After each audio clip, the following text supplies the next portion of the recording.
আসসালামু আলাইকুম। আজ আমি এক্সপ্লেইন করতে যাচ্ছি 2018 সালে রিলিজ হওয়া ইন্দোনেশিয়ান হরর মুভি। মুভিটির নাম জাগাপোচং। জিন জাতি যারা পৃথিবীতে মানব আগমনের পূর্ব থেকেই ছিল এবং এখনও তাদের অস্তিত্ব বিরাজমান। সাধারণত মানুষের চোখে তারা দৃষ্টিগ্রাহ্য নয়, কিন্তু কিছু কিছু জিন এমনও আছে যারা মানুষের মতোই চলাফেরা করতে পছন্দ করে। আর তাদের পথে যদি কেউ বাধা হয়ে দাঁড়ায়, তাহলে তার পরিণাম হয় খুবই ভয়াবহ। ঠিক এমনই একটা ভয়ানক ঘটনা ঘটে যায় ইন্দোনেশিয়ায় মেলা নামের একটি মেয়ের সাথে, যেখানে সে একটি বাড়িতে যায় একজন অসুস্থ মানুষকে চিকিৎসা করার জন্য। কিন্তু সেখানে গিয়ে সে ভয়ানকভাবে ফেঁসে যায়। সে কোনোভাবেই সেখান থেকে বের হতে পারছিল না। তার সাথে ঘটতে থাকে ভয়ানক অনাকাঙ্ক্ষিত ভৌতিক সব ঘটনা। এরপর কি হয়েছিল তার সাথে?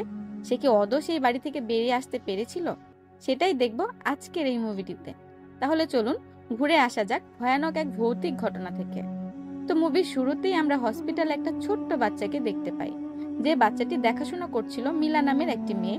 সে ছিল এই হসপিটালেরই একজন নার্স।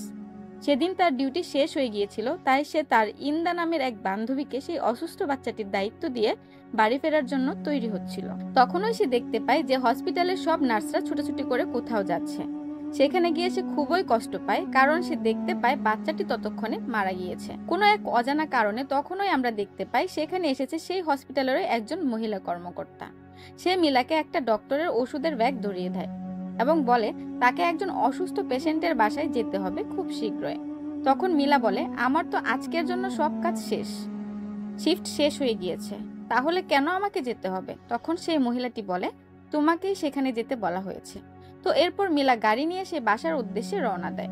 জায়গাটা অনেক দূরে ছিল, এদিকে দিনের আলো ফুরিয়ে আসছে।